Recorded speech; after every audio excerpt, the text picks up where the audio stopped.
তার ঘরে তার মাও ক্ষুধার্ত, তার বাবাও ক্ষুধার্ত, তার বোনও ক্ষুধার্ত, তার ভাইও ক্ষুধার্ত, তার মেয়েও ক্ষুধার্ত, তার ছেলে ক্ষুধার্ত এবং তার স্ত্রীও ক্ষুধার্ত, তখন ওই একবেলার খাবারটা শুধুমাত্র তার স্ত্রীকে দেওয়া তার জন্য ওয়াজিব হবে, কারণ ওই খাবারের ওপর বাকি সবার চেয়ে স্ত্রীর হক বেশি।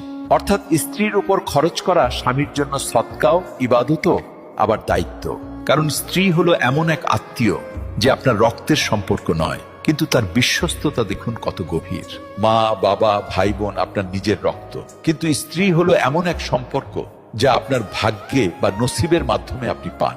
আর তারপর সে আপনার সব ক্লান্তি, সব ব্যথা এবং সব দুশ্চিন্তা ভাগ করে নেয়। তার মনে আপনার জন্য দোয়াও থাকে, আবার আপনার জন্য তার ত্যাগও থাকে।